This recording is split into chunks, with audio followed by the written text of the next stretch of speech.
Hi everyone, this is a duolingual explanation of the writing task in Unit 4, page 53 in the English Download English Form 5 textbook. Article: Getting your reader's attention. Unlike essays, which are a more serious way of discussing ideas, articles can entertain as well as inform readers. Esei biasanya ditulis dalam nada yang serius untuk membincangkan sesuatu, dan artikel dia lebih menghiburkan dan memberi maklumat. Your tone of voice can be less formal and you can get your readers' attention by talking to them in a more direct way.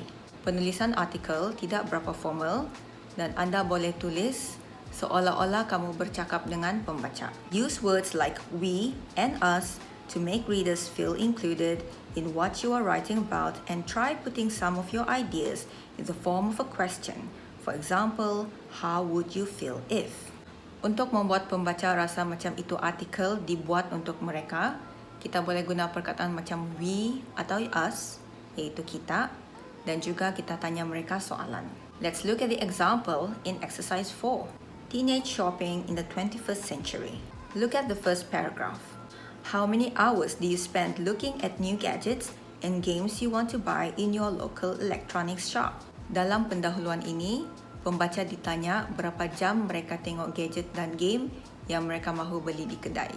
Dan kalau kamu nampak dalam ni artikel, perkataan macam you dan us dan we banyak digunakan di sini. Untuk membuat artikel kita lebih menarik, kita boleh buat perbandingan.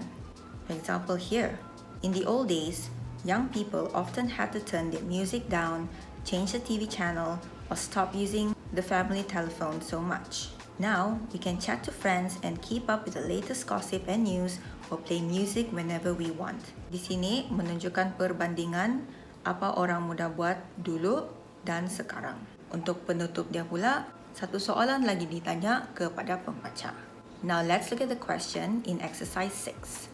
You have seen this announcement in an international magazine for teenagers. Articles wanted on living in the 21st century. What form of relaxation do teenagers nowadays enjoy most? Meeting friends? Using a computer? Playing sport? Tell us what kind of relaxation it is, what it's like, and why they enjoy it. The best article will be published in next month's magazine.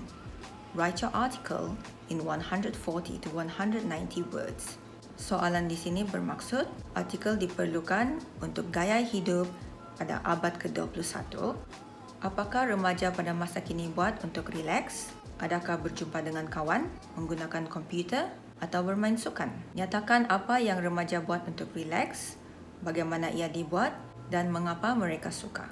Artikel yang terbaik akan diterbitkan dalam majalah bulan depan. Now let's look at the plan here. First, kamu kena tulis title. So the title of this article would be Relaxing in the 21st Century. Paragraph 1. Introduce the topic and answer the main question in the task. Okay, dalam soalan ini, sebenarnya kamu sudah diberi 3 pilihan, iaitu meeting friends, using a computer, and playing sport. Untuk contoh sekarang, let's use using a computer. So in your paragraph 1, you can write like this. How many hours do you spend using your computer? It seems the one thing we can't keep away from. Paragraph 2. Describe the form of relaxation. Dalam paragraph 2, kita kena terangkan bagaimana remaja guna komputer untuk relax. So we can write like this. On most Saturday mornings, you can find young people looking at their computers. Many of us use our computers to play games, download music, go on social networking sites, and do other forms of entertainment. Others choose to go to the cyber cafe or to the library with their laptops. Paragraph 3. Give your opinion on why they enjoy it.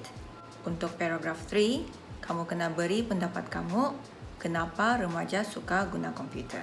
So you can write like this. Why is using a computer so important to us?